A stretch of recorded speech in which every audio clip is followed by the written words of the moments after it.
In the dark streets of 1960s London, when thick fog rolled through the old stone roads and the city still showed damage from German bombs, one man got a nickname that made criminals shake with fear. People called him Brown Bread Fred.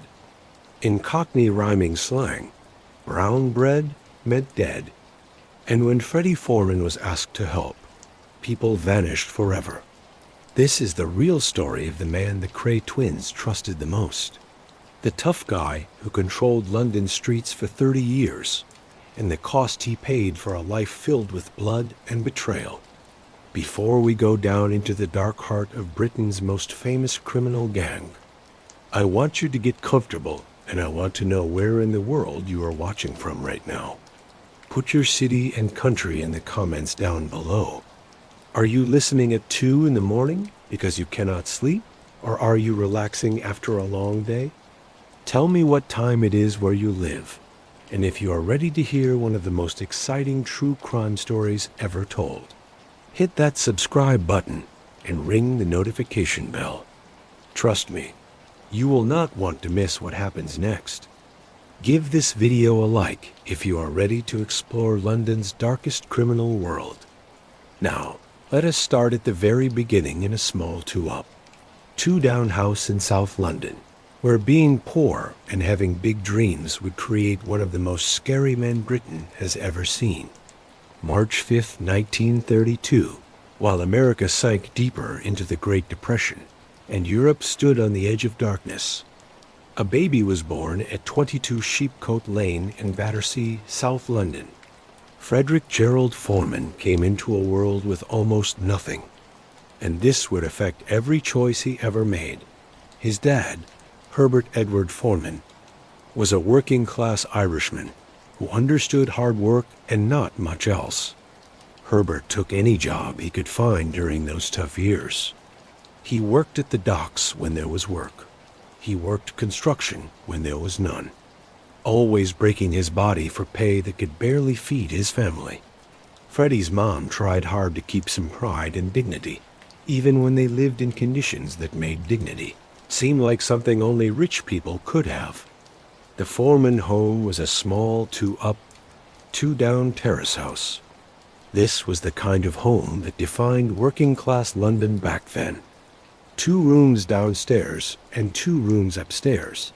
And into this tiny space, Herbert and his wife somehow squeezed themselves and 5 boys. Young Freddie shared 1 bedroom with 4 brothers. On freezing winter nights, they all huddled together for warmth. They could see their breath in the cold air, and ice formed on the inside of the windows.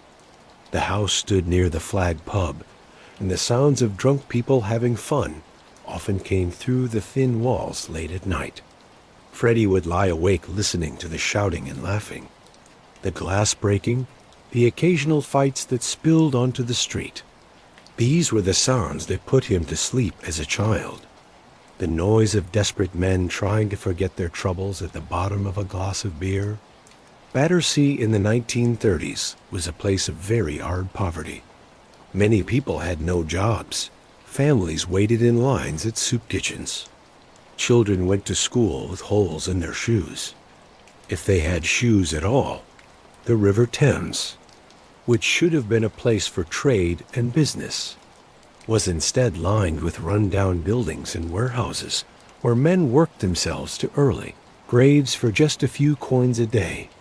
But poverty, as terrible as it was, would not be the worst thing that happened to Freddie Foreman as a child. That terrible honor belonged to the war. September 1939. Freddie was 7 years old when Nazi Germany invaded Poland and Britain declared war, like thousands of other London children. Freddie was sent away from the city, taken from his family, and moved to the countryside where people thought he would be safe from German bombs. The government called this Operation Pied Piper, but for the children who lived through it, it was simply terrible. Imagine being 7 years old, pulled from your mother's arms, tagged like a piece of luggage, and put on a train going somewhere you did not know, Freddie was sent to live with strangers in a strange place, away from everything familiar. Some of the families who took in children were kind. Others treated the evacuated kids like unwanted problems or free workers for their farms. Freddie hated every single minute. Being away from his family hurt him deeply. He was a London boy, a kid of the streets, and the countryside felt like being sent away as punishment. He begged to go back home. His parents, maybe unable to stand being apart from him either, finally brought him back to London. His choice would bother him for his whole life. He came back just before the bombing started, September 7th, 1940. The German Air Force let loose terrible destruction on London for 57 nights in a row. German planes filled the sky above the city. The sound of air raid warnings became as normal as birds singing. The whistle of bombs falling down, the huge explosions, the screams of people hurt and dying. These sounds became the background noise of Freddie's childhood.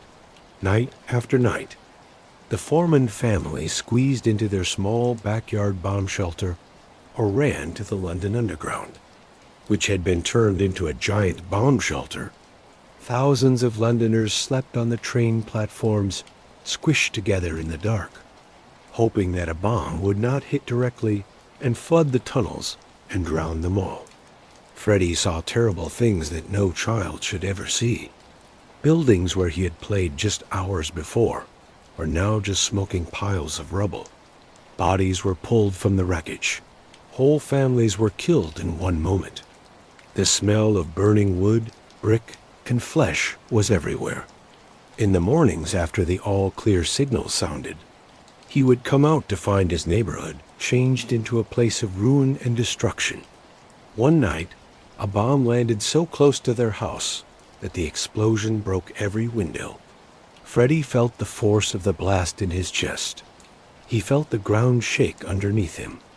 Sharp pieces of metal from the bomb stuck in the walls just a few feet closer, and the Foreman family would have been killed. The mental damage from this constant danger cannot be overstated. One image stayed with Freddie for his entire life. He was walking home with his mother, past a house on Silverthorne Road that had been hit by a bomb. Rescue workers were still pulling bodies from the rubble. A little girl, no older than 5, was laid on the sidewalk under a blanket. Only her small black shoe stuck out, still shiny with patent leather. Freddie asked his mother why the girl was not moving. His mother, with tears running down her face, simply said, "She's gone to sleep, love." That was when he understood that death was not something that just happened to other people far away. From that day forward, Freddie Foreman decided he would never be the one under the blanket. Freddie Foreman was 8, 9, 10 years old. Living every day in fear of violent death, he watched his city burn. He saw what happened when people could not fight back, when they were helpless victims of things they could not control. This taught him a lesson he would carry forever. Never be helpless. Never be the victim. Take control no matter what it costs. The war ended in 1945 when Freddie was 13. London had won, but was destroyed. Whole neighborhoods were just piles of rubble. The economy, which was already bad, got even worse as the country struggled to rebuild. The government still rationed food and other goods. Jobs were still very hard to find. For working-class families like the Foremans, peace brought relief, but it did not bring money. Freddie went to school sometimes, but not often. Education seemed useless when you were just trying to survive. What good was learning math when your family could not afford enough food? What was the point of reading when jobs went to people with connections, not people with good grades? At 14, the legal age to leave school, Freddie walked out of the classroom for the last time. He had very little education and even fewer chances for a good life. He faced a choice that thousands of young men in his situation faced. accept a life of terrible poverty, working brutal jobs for very low pay until he died young, like his father probably would. Or find another way. Crime was not just tempting. For boys like Freddie, it seemed like the only smart choice. The streets of South London would become his school, and he would prove to be a very good student. At 14, Freddie Foreman started learning about crime on the streets of Battersea. He began with small things, like all future criminals do. Petty theft, shoplifting, selling stolen items to dealers who asked no questions and paid only a small part of what the items were worth. But even these small earnings were more money than he could make in a regular job. And the work came with something just as valuable, respect. On the streets, Freddie found a system based on skill that did not exist in the regular world. It did not matter that his father was poor, that he had no education, that he came from nothing. What mattered was whether you were smart, whether you were tough, whether people could trust you. Young Freddie proved to be all three after the war. London's criminal world was changing. The old gangs from Victorian times had been replaced by more organized operations. The war itself had created new chances. Rationing meant illegal markets did great business. Stolen goods sold for high prices. And men who had learned violence in the army brought their skills back home. Criminal businesses were becoming more organized, more professional. Freddie soaked up the rules of the criminal world like a sponge. He learned the codes that controlled criminal behavior. Loyalty was most important. You never told on your friends to the police, no matter what. Respect had to be earned through actions, not just words. Violence was a tool to be used on purpose, not without thinking. And silence was golden. The less you said, the less could be used against you. He started making connections in the criminal world. Who you knew determined how well you did. Freddie built relationships with older, more experienced criminals. He proved himself reliable. If you gave Freddie a job, he got it done. If you told him something private, it stayed private. Trust, once earned, opened doors. He also started training as a boxer. The boxing gym was a common place in working-class London, a place where boys could learn discipline and how to defend themselves in a fight. Freddie was naturally good at it. Boxing taught him more than just how to punch. It taught him how to understand opponents, how to control his emotions under pressure, how to take a hit and keep fighting. The skills he learned in the ring would help him a lot in the years ahead. A gangster who could handle himself in a fight earned respect. A gangster who could not become a victim by 16. Freddie had moved up from small theft to more serious crimes. He got arrested and found himself standing in court at the Old Bailey, London's famous central criminal court. In 1949, for most 16-year-olds, this would have been a scary wake-up call. For Freddie, it was a badge of honor. When the judge sentenced him to a training program for young offenders, 16-year-old Freddie turned to the crowded public seating area, flashed a grin, and gave a small salute. The older criminals in the audience laughed out loud. The court officer shouted, "Foreman, behave yourself." Freddie just winked and said, loud enough for the whole court to hear, "See you all again soon, boys." Same time next year. It was cocky, it was disrespectful, and it made his reputation overnight. He had made it to the big time. The crime itself was not that serious, but the experience taught him valuable lessons about the legal system. He learned how the police built their cases, what evidence they needed for a conviction, how important it was to have alibis and witnesses who would support your story. He learned the importance of a good lawyer and the unspoken communication that happened between criminals in the courtroom. The nods, the glances, the silent promises of sticking together. Most importantly, he learned that getting caught was part of the game. What mattered was how you handled yourself when you were caught. You kept your mouth shut, you protected your friends. You took your punishment without complaining. This code of silence, this promise of the British underworld, became Freddie's religion. The streets of South London became his kingdom. He knew every alley, every pub, every face. He understood the invisible borders between territories, which areas were controlled by which gangs, where it was safe to work, and where you needed permission. This knowledge of the area was just as valuable as any other skill he had. In 1951, at 19 years old, Freddie Foreman got his draft papers. All young British men had to serve in the military for 18 months to 2 years. For many working-class boys, national service was a good thing. Regular meals, training, structure, a chance to see the world. For Freddie, it was an insult.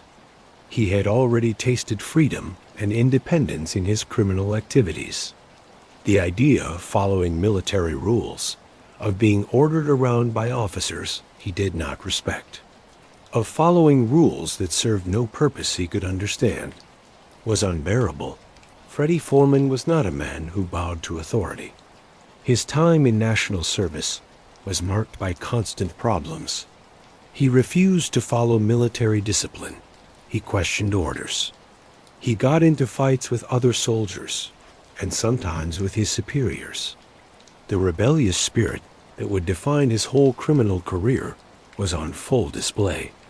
The military tried to break him, like it had broken countless rebellious young men before him. Extra duties, being confined to base, official punishments, nothing worked. Freddie simply did not care about their punishments or their anger. He had already learned a way of thinking that placed him outside normal society's rules. Looking back, his national service years showed something important about Freddie Foreman's character. He was a man who would bow to no one. Authority meant nothing to him unless it was earned through personal respect and fear. This quality would make him a very good enforcer in the years to come. When Freddie was told to enforce the rules, he did so without mercy or hesitation. But it also made him almost impossible to control. He finished his service barely and returned to South London with even less interest in following normal society than when he left. The military had tried to make him a disciplined soldier. Instead, it had confirmed what he already knew. He was meant for a different kind of army. The criminal underworld was waiting. The 1950s marked Freddie Foreman's change from street criminal to serious player in London's underworld. He was in his 20s, physically strong from his boxing training, smart about the streets from years of surviving in the criminal world, and ambitious enough to want more than small theft and minor crimes. He moved up to safe cracking and bank robberies. These were not the fancy heists you see in movies. They were brutal, dangerous operations that required nerve, skill, and a willingness to use violence when needed. Blowing a safe meant handling explosives. Always dangerous, sometimes deadly when things went wrong. Bank robberies meant facing the possibility of armed police, of gun battles, of long prison sentences if caught. But the rewards were big. A successful safe job could bring in more money than a year of regular work. A bank robbery could support you for months. And each successful job added to your reputation in the criminal world. Freddie Foreman was becoming known as a man who could pull off difficult jobs and keep his mouth shut afterward. He also understood something that many criminals missed: the importance of having legal businesses. You could not just be a criminal. You needed to look legal to the outside world, to tax authorities, to police who might investigate your sudden wealth. Freddie started legal businesses that could hide his illegal money and provide cover for his criminal activities. He opened several betting shops, Gambling was a business that dealt with a lot of cash, perfect for mixing illegal money with legal earnings. He started a casino and several nightclubs. These were not just ways to hide money. They were also places where he had power, places where he could meet with associates, where he could see and be seen, where he could build relationships with other criminals, and with the celebrities and politicians who were attracted to the exciting nightlife scene. The best part of his legal empire was the Prince of Wales pub on Latchmere Road in Battersea. As the pub owner, Freddie became a respected local businessman during the day. He served drinks and made small talk with regular customers. At night, he met with criminal associates in the back rooms of the pub, planning robberies and discussing territorial agreements. It was the perfect double life. To normal society, he was Freddie Foreman, successful businessman and pub owner. To the criminal world, he was becoming someone to be taken seriously, a man whose reputation for violence and reliability made him someone you wanted as a friend. Not an enemy. During this time, Freddie met Mean, the woman who would become his wife and the stable center of his personal life. Mean saw something in Freddie beyond the criminal. Maybe she saw the boy from Battersea who had survived the bombing, who was trying to build something in a world that had given him nothing. Maybe she simply loved him, even though she understood what he was. They got married and started a family. Jeanne, Gregory, and Danielle. 3 children who would grow up in a very different world than the poverty Freddie had known. He was determined to give them everything he never had. He bought a 5-bedroom house. They took fancy vacations abroad. The children had new clothes, plenty of food, the best of everything to his family. Freddie tried to be the respectable father. He provided, he protected. He insisted on certain standards of behavior, but the conflict at the center of his life was impossible to ignore. He was providing for his family through violence and crime, through activities that could put him in prison for decades, through connections to men who thought nothing of killing to protect their interests. Mean had to live with knowing what her husband did. She had to handle the stress of police raids, the fear every time he left the house that he might not come back, the suspicion from neighbors who wondered how a pub owner could afford such a fancy lifestyle. She had to raise children who would eventually understand that their father was a criminal. But for now, in the mid to late 1950s, life was good. Money was coming in. The businesses were doing well. Freddie's reputation in the criminal world was growing. He was respected during the day, feared at night, and his family had everything they needed. He had built an empire from nothing. He had escaped the poverty trap that had caught so many men from his background. He had succeeded on his own terms. And then he met the Kray twins, and everything changed. The Kray twins, Ronnie and Reggie, were becoming famous in East London. At the same time, Freddie was building his empire in the South. Born in 1933, just a year after Freddie, they had followed a similar path: poverty, the bombing, boxing, crime. But the twins had something extra that made them especially dangerous. They had each other. Ronnie was the violent one, possibly a psychopath, definitely a paranoid schizophrenic, though this would not be diagnosed until later. He was unpredictable, likely to have explosive rages, attracted to violence just for the sake of it. Reggie was the more controlled twin, the businessman, but he was also completely devoted to Ronnie, helping and protecting him, even when Ronnie's behavior became more and more strange. Together, they were building an empire in the East End. Protection rackets, illegal gambling, armed robbery.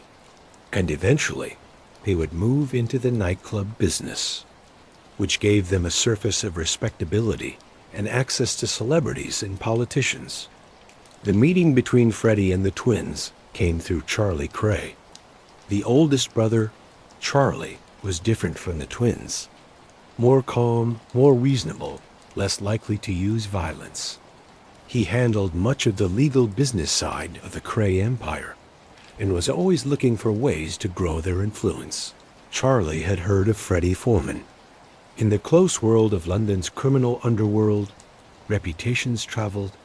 Charlie knew that Freddie controlled significant territory in South London, that he was reliable, that he was capable of serious violence when needed, and maybe most importantly, that he could keep his mouth shut. "You should come meet the twins," Charlie told Freddie, not just once, but many times. Charlie was persistent in a way that suggested this was not just a social invitation. The Krays wanted to meet Freddie for business reasons. When the meeting finally happened, it was in one of the twins' East End places. Walking into a room with Ronnie and Reggie Kray was an experience. They had presence. They dressed perfectly in expensive suits. They spoke with the East End accent that showed they were local boys who had made good. They had the kind of confidence that came from knowing they were the most dangerous men in the room. For many criminals, meeting the Krays was scary. But Freddie Foreman was not easily scared. He had his own territory, his own reputation, his own power base. This was not a lesser criminal meeting his betters. This was a meeting between equals. The understanding was immediate and mutual. Freddie controlled South London. The Krays controlled the East End. Neither could easily move into the other's territory without conflict. But if they worked together, they could control all of London. They could form an alliance that would make them untouchable. They discussed arrangements. Territory boundaries would be respected. They would share information about police activities. They would support each other in conflicts with rival gangs. And when one of them needed help, serious help, the kind that involved violence and bodies, the other would provide it. Freddie left that meeting as an associate of the Kray twins. It was the most important business decision of his life. The connection would bring him wealth, power, and fame. It would also put him on a path that would lead to murder, prison, and eventually the destruction of everything he had built. But in that moment, in the early 1960s, it seemed like a brilliant move. Together, they could not be stopped. Ronnie Kray stuck out his hand. His grip was like iron. He looked Freddie straight in the eye and said very quietly, "If you are ever in trouble, South London trouble, you call us. And if we are ever in trouble," Reggie finished the sentence, "you come running. No questions asked." Freddie shook both their hands. In that moment, three working-class boys who had survived the same war, the same poverty, the same bombs, made a bloodless agreement that would soak London in blood for the next 10 years.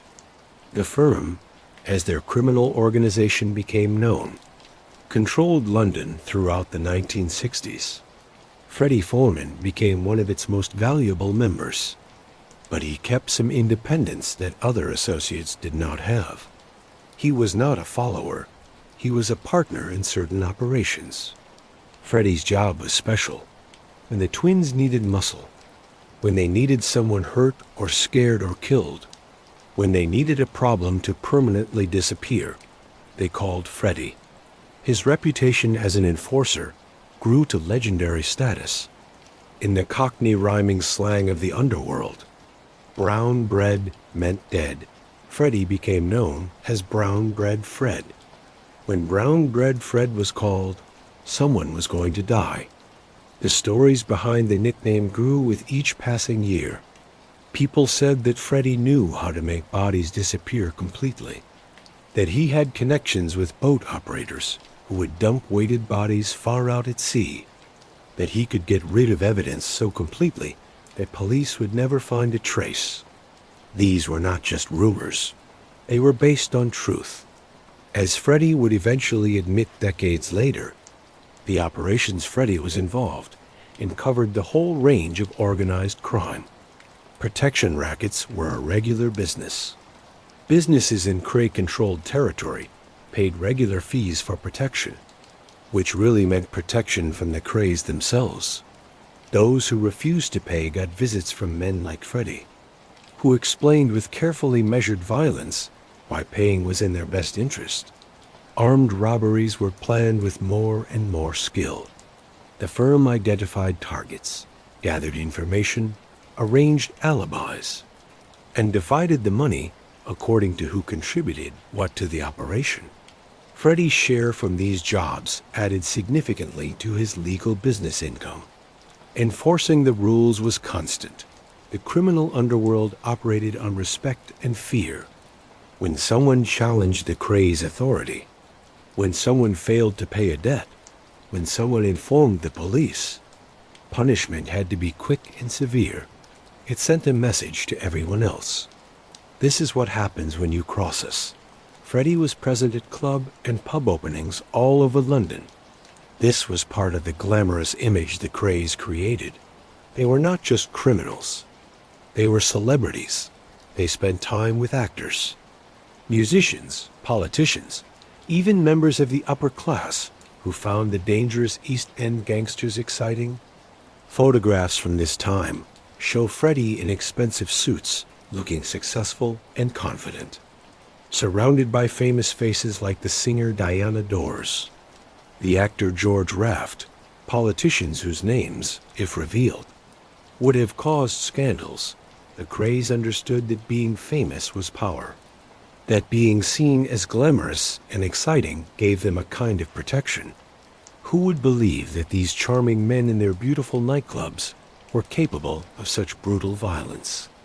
But underneath the glamorous surface, the firm's operations were soaked in blood. Men who crossed them were beaten severely. Rivals were eliminated. Informants disappeared. The protection rackets depended on business owners living in constant fear. The nightclubs might have been glamorous, but they were also where deals were made, where murders were planned, where violence lurked just beneath the surface of the champagne toasts and celebrity photographs. Freddie did well in this world. He was making more money than he had ever imagined possible. His family lived in luxury. His legal businesses were doing well. Funded by his illegal activities, his reputation made him one of the most respected and feared men in London's underworld. But respect built on fear is fragile, and the violence that built the firm's empire would eventually tear it apart. In 1965, someone made a terrible mistake. They shot Freddie Foreman's brother, George. The attacker shot George in the groin and legs. The injuries were painful and embarrassing, but not deadly. It was meant to be a message, a warning, maybe payback for some small insult. Instead, it was a death sentence for those responsible. In the criminal underworld, family was sacred. You could threaten a man directly. That was business. But attacking his family was personal, and personal violations demanded the ultimate response. The code was clear. You hurt one of us, you pay with your life. The Kray twins, honoring their agreement with Freddie, helped identify the attackers. This was not difficult. The underworld was a small world where secrets were hard to keep. The twins did something particularly clever. They took photographs of themselves with the men responsible for shooting George. Friendly photographs, arms around shoulders, everyone smiling. The attackers thought they were being welcomed into the Kray circle. They were actually being marked for death. Tommy Ginger Marks was targeted as one of the main attackers. The planning was careful. You could not just kill someone and hope for the best. That was how you got caught. You needed an alibi, a plan for getting rid of the body, and the courage to see it through. The murder of Ginger Marks was calculated and cold. The details of exactly how it happened are still not completely clear. Freddie would never give a full account, but Marks disappeared, never to be seen again. One day he was alive. The next he was gone with no body, no evidence. Nothing for police to investigate. Marks was tricked into coming to an apartment above a laundromat in Canning Town. Freddie walked in alone. Mark smiled. He still thought it was a peace meeting. Freddie pulled .38 revolver from his coat. Mark's smile disappeared. He managed one word. Fred. Freddie shot him 6 times in the chest. As Mark slid down the wall, leaving a red smear on the wallpaper, Freddie said the only thing that came into his head. That's for my brother's bollocks. Ginger. Then he wrapped the body, still warm, in a carpet and carried it down the stairs like he was delivering furniture. Years later, Freddie would be tried for Mark's murder at the Old Bailey. But without a body, without physical evidence, without witnesses willing to testify. The case was weak. Freddie was found not guilty. Walking out of court a free man, even though everyone in the underworld knew exactly what he had done. This was Freddie's particular skill. He was careful. He did not leave evidence. He planned everything thoroughly, and he never ever talked about his work to anyone who did not absolutely need to know. But the not guilty verdict, while legally freeing him, did nothing to ease the weight on his conscience. He had killed a man. He had taken a life in revenge for an attack on his brother. He would carry the knowledge of what he had done for the rest of his life, through decades of nightmares and unwanted memories. The code of the streets had been satisfied. George was avenged. The message was sent. Touch the Foremans and you die. But revenge, Freddie would learn, is a feast that turns to ashes in your mouth. Frank Mitchell was a problem from the moment he entered the Kray's circle. Known as the Mad Axeman, Mitchell had earned his nickname through acts of explosive violence. He was a dangerous man, unpredictable, likely to have rages, physically powerful and not completely sane. He was also a friend of Ronnie Kray from their time together in Wandsworth Prison. Ronnie had a pattern of collecting violent, unstable men. Maybe he recognized something of himself in them. Maybe he found them useful. Frank Mitchell was both recognized and useful. At least at first, Mitchell was serving time at Dartmoor Prison, one of Britain's most famous maximum security prisons, built to hold the most dangerous criminals. But prison routine was confining, and Mitchell, who had limited mental ability and even less control over his impulses, was becoming more and more unstable. He wrote to Ronnie Kray, complaining about his treatment. Begging for help, Ronnie saw an opportunity. If the Krays could break someone out of Dartmoor, it would be a bold statement of their power. It would embarrass the authorities. It would make headlines, and Ronnie Kray loved headlines. The plan was crazy, but then Ronnie was crazy. So maybe it made perfect sense to him. On December 12, 1966, during a routine outside work group, Mitchell simply walked away from his guards. The Krays had men waiting with a car. Mitchell was driven to London and hidden in an apartment on Barking Road in East Ham. The plan, such as it was, involved hiding Mitchell until the public attention forced the authorities to reconsider his case. Ronnie believed the government would be so embarrassed by the escape that they would negotiate Mitchell's release, or at least better treatment. It was crazy thinking, but Ronnie's mental state was getting worse, and no one around him was willing or able to question his more and more irrational decisions. The problem appeared almost immediately. Mitchell was impossible to control. He was hidden in an apartment, but wanted to go out. He was promised his situation would be resolved, but grew impatient. He was unstable and potentially violent. And the longer he stayed hidden, the more dangerous the situation became for everyone involved. The Krays had created a problem they could not solve. Mitchell knew too much. He was too unstable. He could not be released to talk to police. He could not be kept hidden forever. He would eventually be found or do something violent that would expose everyone. There was only one solution, and everyone knew it. Frank Mitchell had to die. Ronnie and Reggie turned to Freddie Foreman. This was exactly the kind of problem Brown Bread Fred was known for solving. Someone needed to disappear permanently without evidence. Without a trace, Freddie had done it before. He would do it again. The plan was to trick Mitchell into getting into a van under the pretense of moving him to a safer place. On Christmas Eve, December 24th, 1966, just before Christmas, Mitchell was told he was being moved. He got into the van willingly. What happened next? Freddie would keep secret for decades, but years later, in his autobiography and in documentary interviews, he finally admitted the truth. Mitchell was seated in the back of the van. He had his own loaded pistol. He had insisted on being armed for protection. As the van drove through the dark London streets, Freddie made his move. Mitchell, sensing something was wrong, reached for his gun. Freddie was faster. He shot Mitchell multiple times. Up to 12 shots, depending on which account you believe, at close range inside the van. The violence was extreme and messy. Mitchell died in seconds.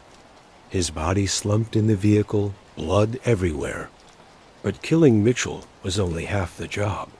The body had to disappear completely. Freddie wrapped Mitchell's body in chicken wire. The wire stopped the gases from decomposition, from making the body float to the surface. He weighted it down with heavy metal, probably car parts or chains. Then, with the help of associates who had access to boats, he took Mitchell's body out into the English Channel, somewhere in those cold, dark waters. Frank the Mad Axeman Mitchell was dumped overboard. His body sank into the depths and was never seen again. The fish and the tides and the current did the rest. Within weeks, there would be nothing left to find. Even if anyone knew where to look, the Krays were charged with Mitchell's murder in 1968. The trial was a media sensation, but without a body, without physical evidence, with witnesses too scared to testify or giving conflicting accounts, the case fell apart. Ronnie and Reggie were found not guilty of Mitchell's murder. Freddie was also tried and found not guilty. He had been careful as always. He had left no evidence. The van had been destroyed.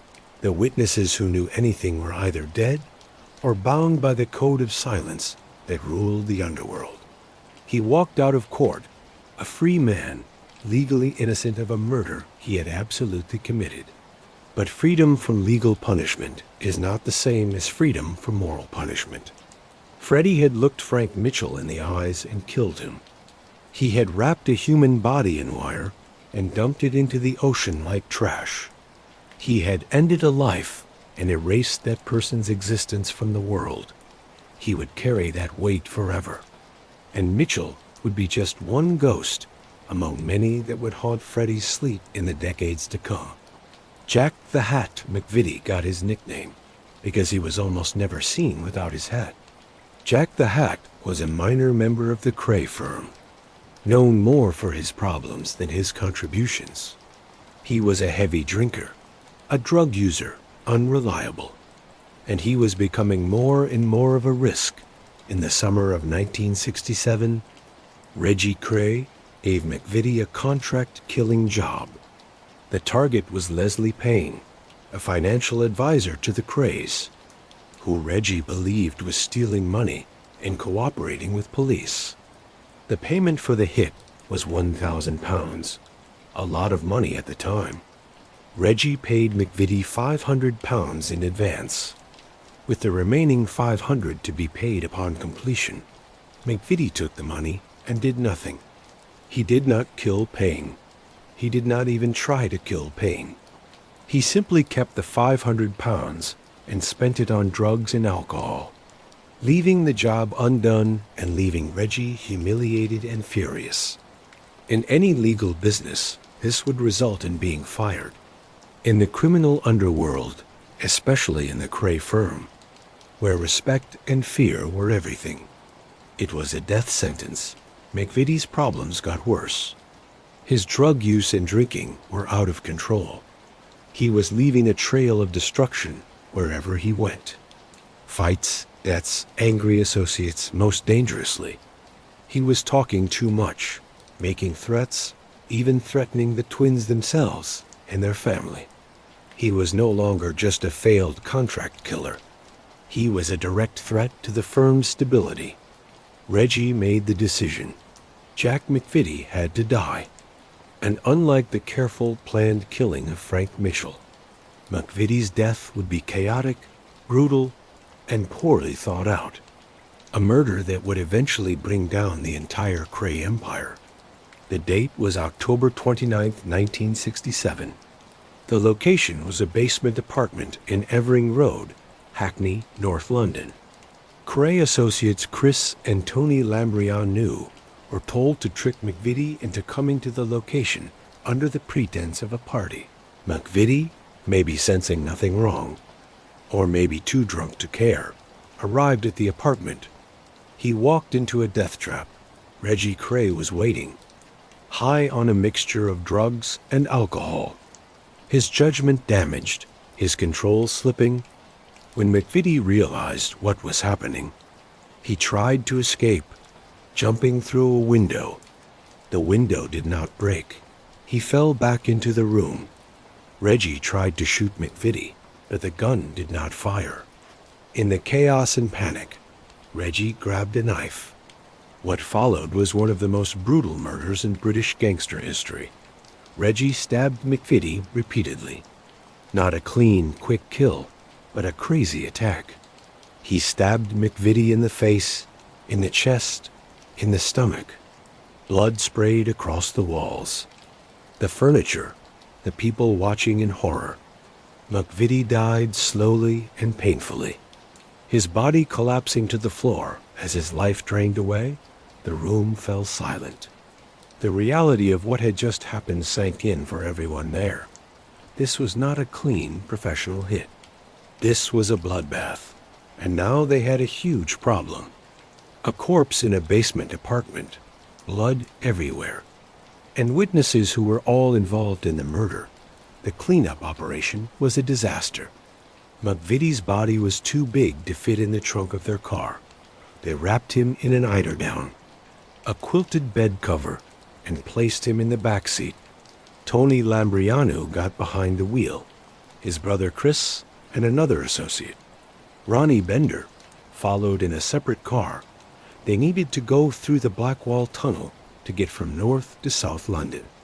In the middle of the night, driving through the tunnel with a corpse wrapped in bedding in your back seat.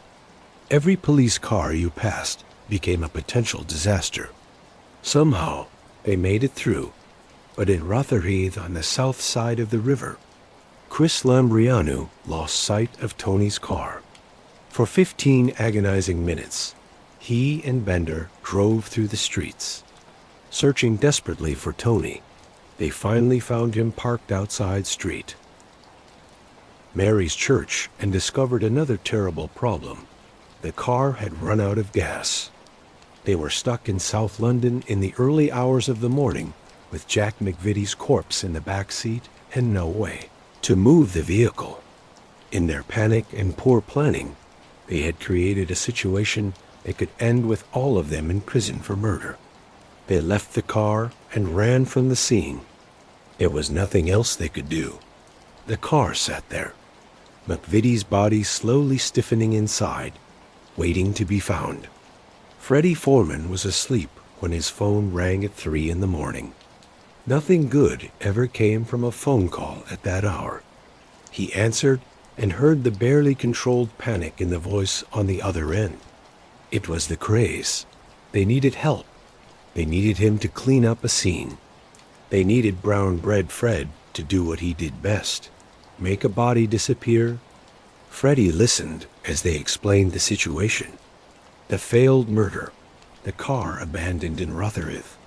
The corpse in the back seat, the desperation in their voices told him everything he needed to know about how badly they had messed up the situation. He got dressed and drove to the location in the pre-dawn darkness. He found the car exactly where they said it would be, parked outside Street, Mary's Church. He broke into the vehicle and saw Jack McVitie's body wrapped in the blood-stained eiderdown. This was the kind of problem Freddie specialized in solving. But this was also more complicated than the Mitchell job. The murder had been messy. Multiple people were involved. The crime scene in the apartment would have evidence everywhere. The chances of police eventually figuring out what had happened were high. But that was a problem for later, right now. The immediate issue was getting rid of McVitie's body before it was found. Freddie drove the car to New Haven, a port town on the south coast. He had connections there. A boatman who was willing to help for the right price and who understood the code of silence. Together, they worked on McVitie's body. They wrapped the body in chicken wire, the same method Freddie had used with Frank Mitchell. The wire prevented the gases of decomposition from loading the body and bringing it to the surface. They weighted it down with heavy metal, chains, car parts, whatever was available and heavy enough to make sure the body would sink and stay sunk. Then they took a boat out into the English Channel far from shore in deep water. They dumped Jack. They had McVitie overboard. The body sank into the darkness, into the cold depths where it would never be found. Jack McVitie disappeared from the face of the earth.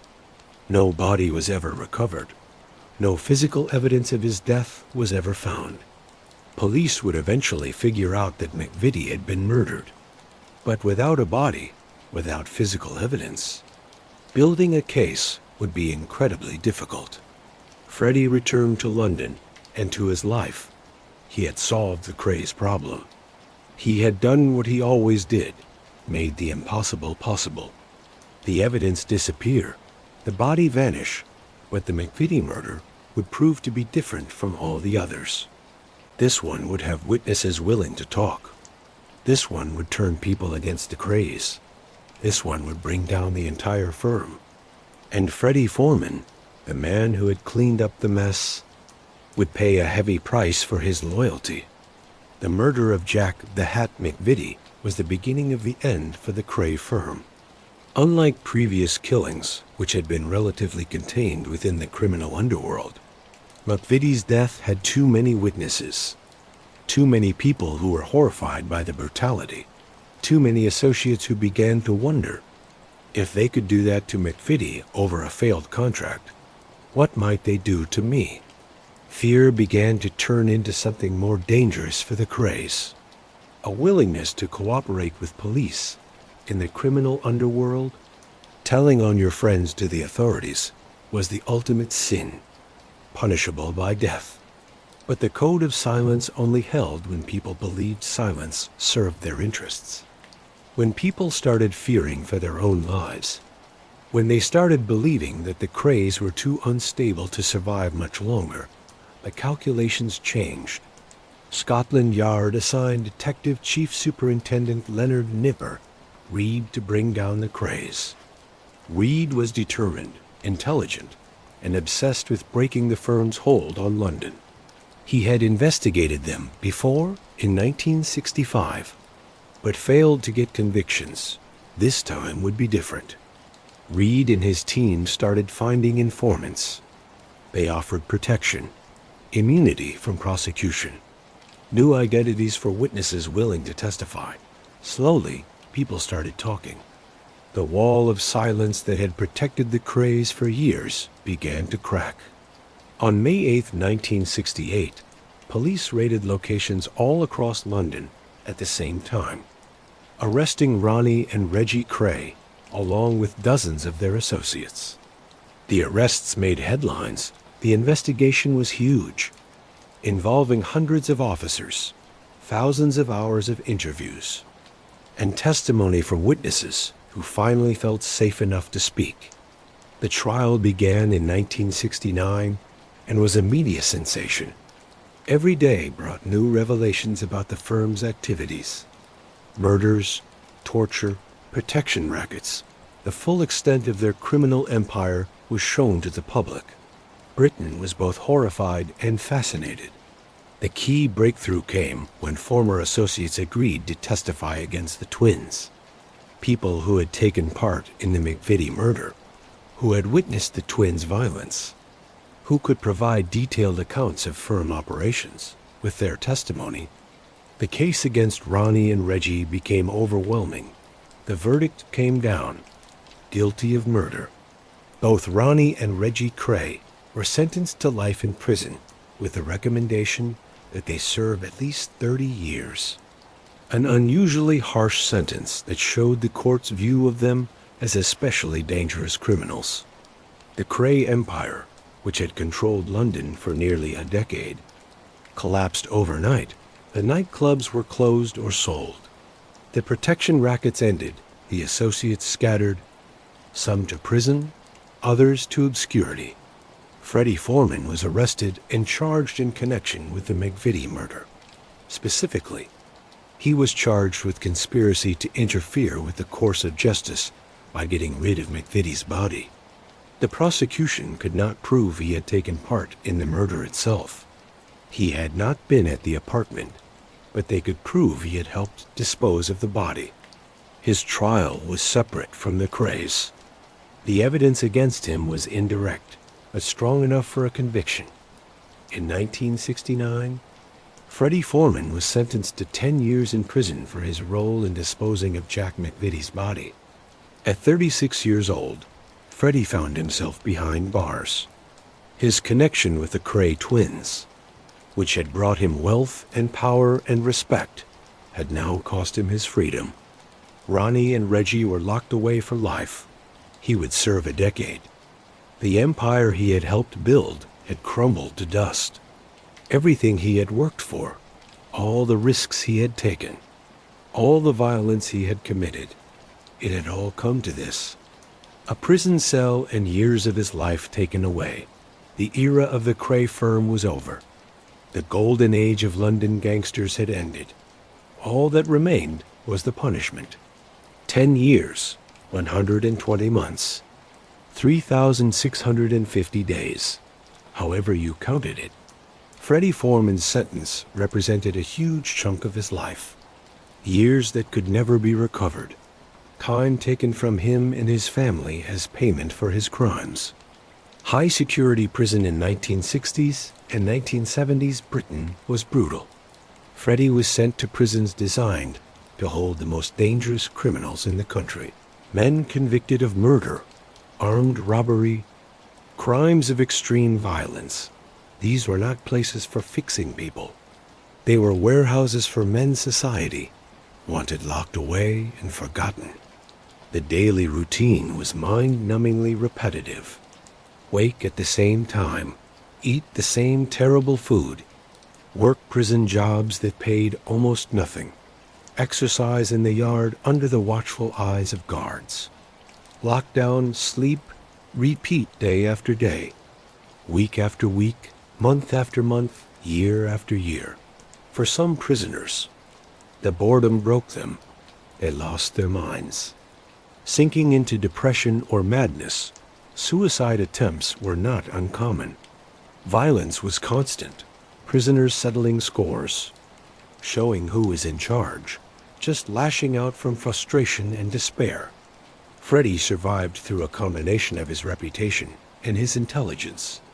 His status as a gangster, connected to the Krays, gave him a certain respect among other inmates. He was seen as someone who had operated at the highest levels of the criminal underworld, someone who had kept the code even when it cost him his freedom. That reputation gave him some protection. He also used his time wisely. He read a lot, educating himself in ways his formal schooling never had. He stayed physically fit, maintaining the boxing training that had served him well on the streets.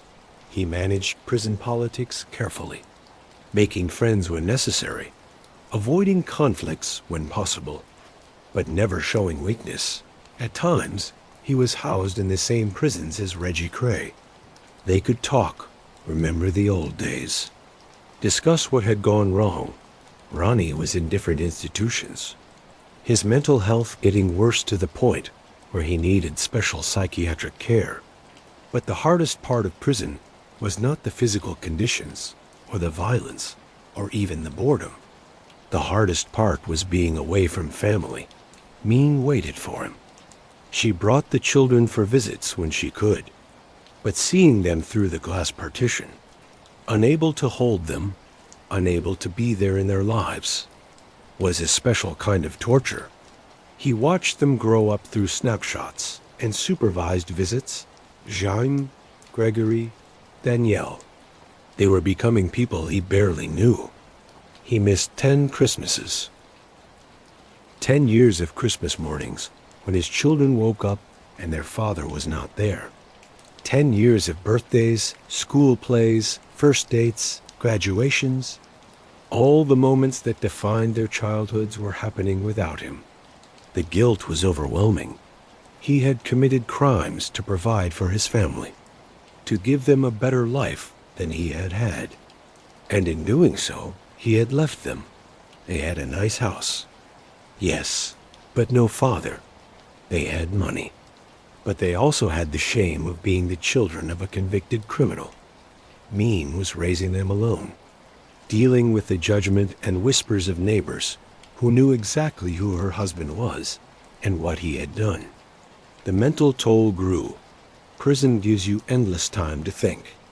And thinking for a man with Freddie's history meant facing what he had done, the bodies he had gotten rid of, the lives he had ended, the violence he had committed, in the dead of night in his cell. The ghosts came visiting. Frank Mitchell's face, Jack McVitie's blood, Tommy Ginger Marks disappearing into the dark water. How many others? How many crimes that he had never been charged with? Murders he had never been tried for. Violence that existed only in his memory and the memories of the dead. You can lie to courts. You can lie to police. You can lie to your associates. But lying to yourself in the darkness of a prison cell at 3 a.m. is much harder. Freddie served his full 10 years. In 1979, at the age of 47, he walked out of prison into a world that had changed dramatically. The 1970s had seen social change, economic problems, cultural transformation. The London he had left in 1969 was not the London he returned to in 1979. The Kray era was over. The old gangster networks had been broken up. New criminal organizations had appeared. Freddie Foreman was a leftover from a past time, a man whose reputation and connections were based in a world that no longer existed. He tried to go straight for the first time in his adult life. He seriously thought about leaving crime behind. He had paid his debt to society. He had been punished for his crimes. Maybe it was time to find a different path. He moved to America seeking a fresh start. For 2 years, he lived a legal life running legitimate businesses. He set up a games room with the latest machines. He was one of the first to have Pac-Man machines, which were the newest thing in arcade gaming at the time. For 2 years, it worked. He was making honest money. He was not looking over his shoulder. He was not worried about police raids or arrests. It was a taste of normal life, of what existence could be like without the constant stress and danger of criminal activity. But the temptation of easy money was always there. The knowledge that he could make more through crime than through legal business. The connections he still had in the underworld. The skills he had developed over decades. The pull of the old life was too strong. And when the chance came for one more big score, one final robbery that would set him up for life, Freddie Foreman could not resist. It would prove to be another terrible mistake. Easter Monday, April 4th, 1983. While most of Britain enjoyed a holiday weekend, a carefully planned robbery was happening at the Security Express Depot in Shoreditch, East London. It would become one of the most famous robberies in British history. The planning had taken months. The team had studied the depot's routines, found weak points in security, mapped escape routes. This was not a quick grab-and-run job. This was a complex operation that required timing, coordination, and nerve. The depot held cash waiting to be delivered to banks and businesses across London. The amount varied depending on the time of the week.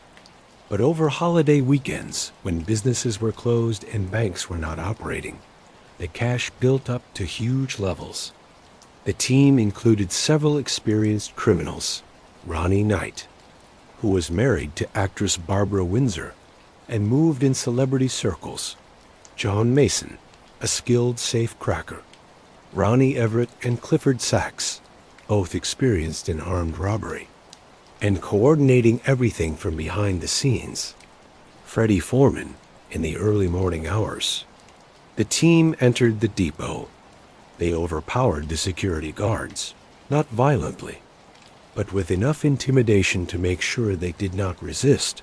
The guards were tied up, secured, made unable to raise alarms or interfere with the robbery. Here, Freddie showed a glimpse of the humanity that he claimed defined his approach to crime. While the guards were tied up and terrified, Freddie gave them cigarettes, spoke to them calmly, assured them that if they cooperated, they would not be hurt. "I treated people with respect," he would later say. Violence was always a last resort, one young security guard, barely 20, was shaking so hard he wet himself. Freddie knelt down, lit a cigarette, and put it between the boy's lips. "Easy, son," he whispered. "We are not animals. You are going home to your mom tonight.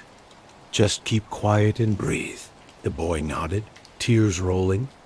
Freddie patted his cheek gently, the same hand that had shot men point blank, and said, "Good lad. Remember this kindness when you are telling your grandkids about the night you met brown-bread Fred." It was a strange kind of consideration, showing kindness to men you are robbing, making sure they are comfortable while you steal millions of pounds. But it showed Freddie's image of himself. He was not a cruel thug who enjoyed causing pain. He was a professional criminal who did what was necessary, but did not go beyond that. The team accessed the vault and started loading cash into bags. And loading and loading. The amount was amazing. Far more than they had expected. Banknotes were still bundled in the same paper bands from the Bank of England printing works, crisp and untouched, smelling faintly of fresh ink and government authority. The team filled bag after bag until their arms ached, and the vault still looked half full. In that moment, every man there understood they had just stolen more money than most people would see in 10 lifetimes, and that none of them would ever feel truly safe again. 6 to 7 million pounds in cash, which in 1983 represented a huge amount. Adjusted for inflation, it would be worth over 20 million in today's money. It was Britain's biggest cash robbery at the time. The headlines would be enormous. The investigation would be massive. But in that moment, loading millions of pounds into bags, the team could not believe their luck. They escaped cleanly, disappearing into the London streets before the robbery was even discovered. By the time police arrived, the team was long gone, and the money was being hidden and divided. Freddie's role was handling the money, cleaning it, giving shares to the participants, making sure that the huge amount of cash could be turned into usable assets without causing suspicion. This required skill and connections. You could not just walk into a bank with millions in cash. You needed ways to clean the money, to mix it into legal financial systems. For Freddie, the Security Express robbery represented the peak of his decades-long career in safe-blowing and bank robbing. It was the big score, the job that was supposed to set him up for life, the final success that would allow him to retire in luxury. The robbery made headlines around the world. The boldness of it, the amount stolen, the clean execution. It was the kind of robbery that captured public imagination. Books would be written about it. Movies would mention it. It became part of British criminal legend. But legend does not protect you from police investigations. And Scotland Yard was not going to let a £6 to £7 million robbery go unpunished. Freddie knew that staying in Britain after the Security Express robbery was impossible. The investigation was too intense. The political pressure too great. The chance of being caught too high. He needed to disappear, and he knew exactly where to go. Spain, the Costa del Sol, particularly the area around Marbella, known as the Golden Mile, had become a safe place for British criminals on the run. Spain's extradition laws at the time made it difficult for British authorities to get fugitives back, especially for crimes that carried relatively short sentences compared to serious offenses. As long as you stayed in Spain and kept a low profile, you could live in relative safety. Freddie moved his whole family. He was not going to make the mistake of leaving them behind again. Mean and the children came with him to their new life in the Spanish sun. And what a life it was. One night in 1986, Freddie was running his nightclub in Puerto Banús when Sean Connery walked in with Barbara Windsor on his arm. Connery recognized Ronnie Knight behind the bar, came over, and spent the whole evening drinking with Freddie, laughing about the Security Express job like it was the funniest story he had ever heard. At 3 a.m, drunk on expensive brandy, Sean Connery raised a glass and toasted to the last real gangsters. May you never get caught. 3 years later, Freddie was kidnapped and flown back in chains. Some toasts age better than others. With his share of the Security Express money, Freddie bought a nightclub and a social club. He bought penthouse apartments, which he rented out to tourists and other expats. He lived in luxury, enjoying the Mediterranean climate, the relaxed lifestyle, the distance from British law enforcement. The Costa del Crime, as journalists called it, was full of British fugitives living similar lives. They ran legal businesses, socialized in expat circles, and lived a comfortable life funded by their criminal activities back home. As long as you had money and did not cause problems for local authorities, you could live quite well for Freddie. It must have felt like proof he was right. He had taken huge risks throughout his criminal career. He had served prison time. He had sacrificed years with his family. But now, finally, he was enjoying the rewards. Sunshine, wealth, freedom from British police. A successful business empire. From the terrace of his penthouse, you could see the curve of the Mediterranean, sparkling like broken glass, all the way to Africa. At night, the coastline was a necklace of lights worn by fugitives who had traded rainy London streets for marble floors and armed guards, who called them Signor instead of Governor. For 6 golden years, Freddie woke every morning to that view and almost believed the past had stayed on the other side of the water. His children experienced a completely different life than he had had growing up. Instead of poverty and Battersea, they had luxury in Marbella. Instead of bombed-out streets and deprivation, they had beaches and prosperity. Freddie had achieved his goal, giving his family a better life than he had had. But the feeling of safety was exactly that, just a feeling. British police had not forgotten about the Security Express robbery. The investigation continued. Informants provided information. International cooperation between police forces was improving. And while Spain's extradition laws gave some protection, They were not absolute. Freddie lived in paradise for 6 years. From 1983 to 1989, 6 years of luxury, of family life, of running legal businesses in the sun. 6 years of looking over his shoulder, but increasingly believing he had gotten away with it. And then one day in the late 1980s, everything came crashing down. The operation was coordinated between British and Spanish authorities, though exactly how it was arranged would later become a source of argument. What is clear is that despite Spain's non-extradition laws, which should have protected Freddie, Spanish police arrested him. But they did not go through official extradition channels. Instead, in what can only be described as a kidnapping approved by authorities, Freddie was forcibly put on a plane to England.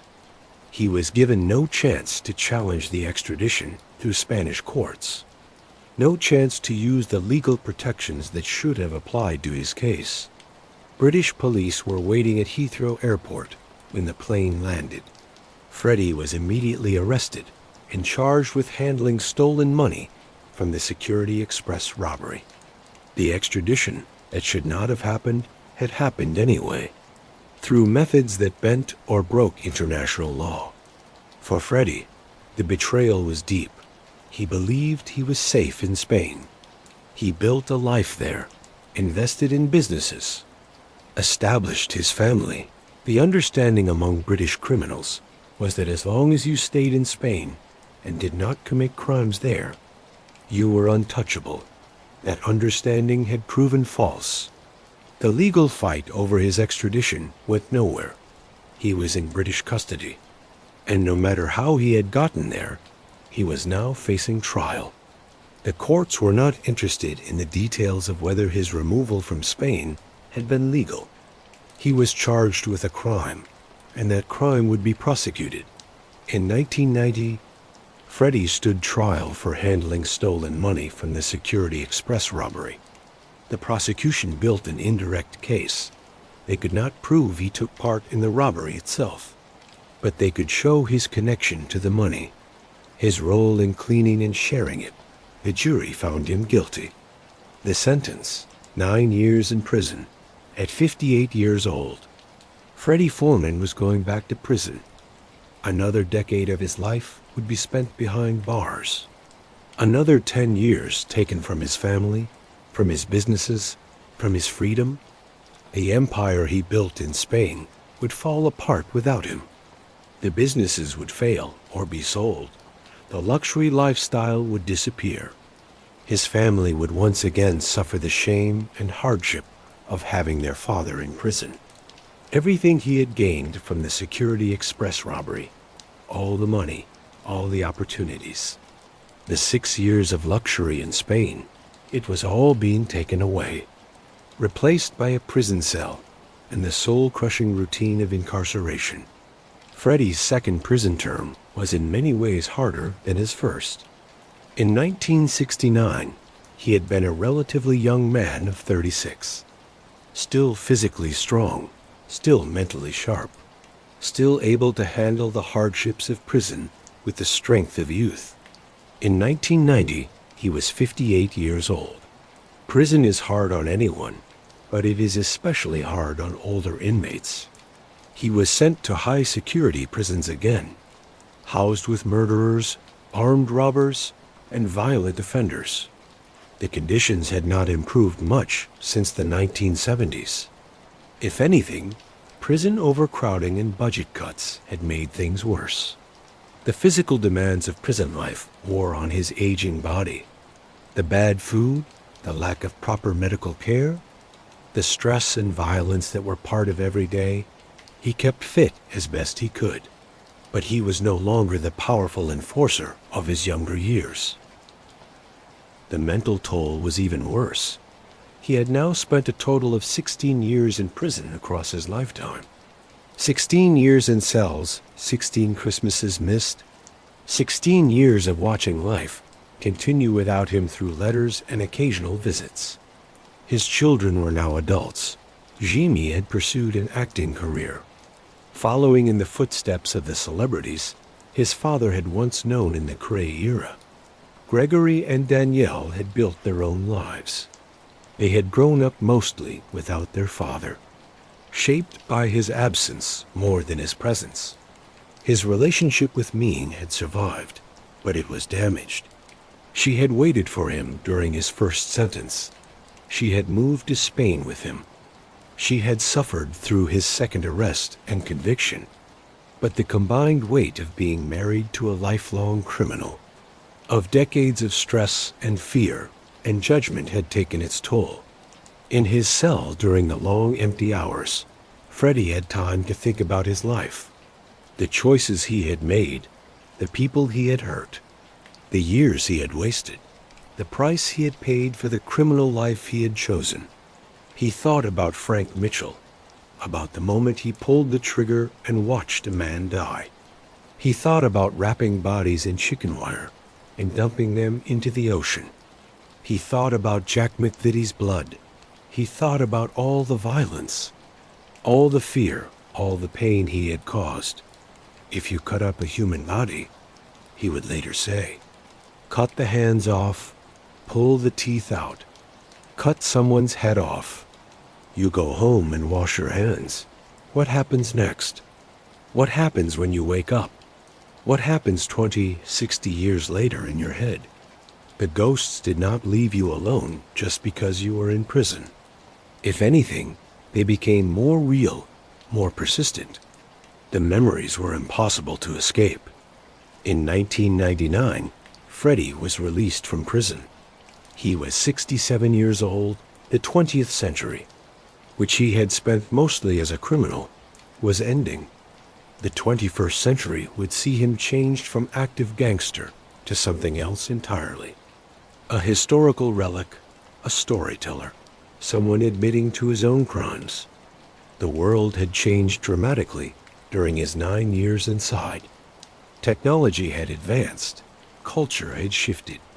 The criminal underworld he had known had evolved in ways he barely recognized. The old gangster era, the time of the Krays in the firm, was ancient history. Freddie Foreman was a survivor from another age. He had outlived his criminal associates. He had outlived the Kray twins. He had outlived the era that had made him famous and feared. But what had he survived for? What remained of the empire he had built, the wealth he had gathered, the respect he had commanded? The answer was waiting for him in the years ahead, and it would not be comforting. Something remarkable happened in the years following Freddie's release from prison. He started talking. For decades, he had lived by the code of silence that ruled the criminal underworld. You never admitted to crimes. You never gave information to authorities. You protected your associates, even at great personal cost. But now the calculation had changed. The Kray twins were dead. Ronnie had died in 1995 from a heart attack. Reggie in 2000 from bladder cancer. Both in prison, the firm was long gone. Most of his criminal associates were dead. In prison or retired, the empire was gone. The old world was dead. And importantly, legal changes meant Freddie could admit to certain crimes without risk of being tried again. Double jeopardy laws, which had traditionally prevented someone from being tried twice for the same crime, had been changed in 2003, but the changes were not applied to older cases. For murders he had already been found not guilty of, Freddie had legal protection. He started writing his autobiography, the first book. Respect was followed by Brown Bread Fred, and eventually a total of 10 books. In these memoirs, Freddie did not just hint at his crimes. He admitted outright to murders that had remained officially unsolved for decades. He admitted to killing Frank, the mad axeman Mitchell. He described tricking Mitchell into the van, shooting him up to 12 times, wrapping the body in chicken wire, and dumping it in the English Channel. He gave details that only someone who had been there could know. He admitted to the murder of Tommy Ginger Marks. In revenge for the shooting of his brother, he described the planning, the killing, the disposal of the body using his usual method. He admitted his role in getting rid of Jack, the Hat McVitie's body, describing the 3 a.m. phone call, finding the abandoned car, and dumping McVitie's body into the sea. These were not vague admissions or careful wording that left room for doubt. These were detailed, clear confessions to murder.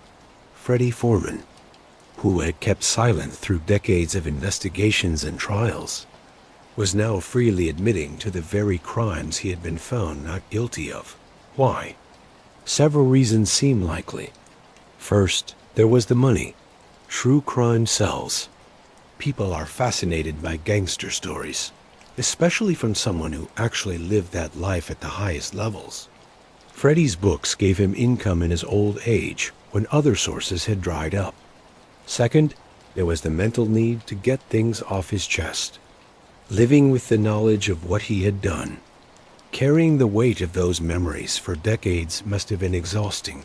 Confession, even confessions that came far too late to help his victims or their families, might have given some relief. Third, there was his legacy. Freddie was getting old. He had outlived his era.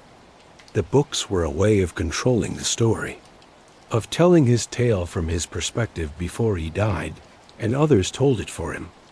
But there was also something else in his confessions, a darkness, an admission that the mental cost of violence suggested that his earlier claims of no regrets were more complicated than they seemed. What happens when you wake up? He asked, speaking about what happens after committing murder. What happens 20, 60 years later in your head? It was a question that suggested the answer was something terrible, something that haunted you, something that did not go away just because you had gotten away with the crime legally. Freddie's books showed a man who had lived an extraordinary life at the heights of criminal power, but they also showed the human cost, the years in prison, the broken relationships, the nightmares, the memories that would not fade. He had made choices that seemed reasonable at the time. Crime as a way out of poverty, violence as a tool for protection and profit, loyalty to the firm as a way to survive. But the long-term results of those choices had built up over decades into something crushing. In 2015, Freddie got a phone call from an unexpected source, Tom Hardy, the famous British actor who was preparing to play both Kray twins in the movie Legend. Hardy was known for his intense preparation and his commitment to being accurate in his performances. He wanted to meet with Freddie to understand the Krays better, to learn the mannerisms and behaviors that would make his acting believable. Freddie agreed to help. He coached Hardy on the facial expressions that had been typical of Reggie Kray, especially the questioning look Reggie would get when he was thinking about something. He shared stories about the twins' personalities, their differences, the way they interacted with each other. For Hardy, it was research. For Freddie, it was something else. A reminder that his life, the era he had lived through, the people he had known, had become entertainment. The violence and fear that had defined the Kray era was now material for Hollywood movies. The murders and brutality were plot points in a crime drama. The two men stayed in touch after the movie was finished. There was mutual respect. Hardy for Freddie's honesty and willingness to share his experiences. Freddie for Hardy's commitment to showing the Krays accurately, rather than in an exaggerated way. In 2018, Freddie's son Jaime, who had built a successful acting career himself, directed a documentary simply titled Fred. Paul Van Carter's vision for the film was to show a quiet, personal look at an aging gangster. Not to make the criminal life look good, but to show its cost. The documentary featured long interviews with Freddie, now in his mid-80s. The camera captured an old man, still sharp mentally, still able to express himself well, but clearly aged. His body showing the wear of decades of stress and violence. He spoke about his life with a strange mix of pride and regret, defending his choices while also admitting their results. Fred was notable for what it did not do. It did not show Freddie as a romantic figure or criminal genius. It did not make the violence look glamorous or the gangster life seem appealing. Instead, it showed an old man looking back on decades of choices that had brought him wealth and fame, but had also cost him nearly everything that mattered. The following year, 2019, another documentary appeared, Gangster No. 1, a Freddie Foreman story. This film took a different approach, focusing on the detailed specifics of Freddie's criminal career, the robberies, the betrayals, the shootings, the murders, the double-crossing. The documentary explored how Freddie had been connected to almost every major unsolved London gangland murder of his time. The producers called him the Godfather of British crime, a nickname that captured both his status and how long he had lasted. These documentaries served several purposes. They gave Freddie income in his old age. They satisfied public interest in true crime and gangster history. They kept first-hand accounts of a criminal era that was quickly disappearing as the last participants died. But they also raised uncomfortable questions. Is it right to give a platform to someone who admitted to multiple murders? Does the passage of time make his crimes acceptable subjects for entertainment? At what point does recording history become glorifying violence? Freddie himself seemed unsure about his legacy. In interviews, he would go back and forth between defending his actions and expressing regret. He would claim he had no regrets, that in the next breath admit the cost of his choices. He would justify the violence as necessary, then admit that it haunted him. The contradictions were not dishonesty. They were the natural result of a man trying to make peace with the life he had lived and the man he had become. Freddie Foreman at 85 was not the same person as Freddie Foreman at 35. The young enforcer who could get rid of bodies without hesitation had become an old man who woke up from nightmares about those same bodies. Understanding Freddie Foreman requires dealing with contradictions that cannot be easily resolved. He was at the same time a loving father and a murderer, a loyal friend and a violent enforcer, a successful businessman and a lifelong criminal, a man who claimed to value respect and dignity while making his living through intimidation and fear. His image of himself was carefully built. "I am a caring man," he insisted in interviews. "Violence was always a last resort. I treated people with respect." He saw himself as different from other criminals, more honorable, more controlled, more humane. And there was truth in this self-image, but it was a selective truth. Yes, he gave cigarettes to the guards during the Security Express robbery, but he also shot Frank Mitchell up to 12 times.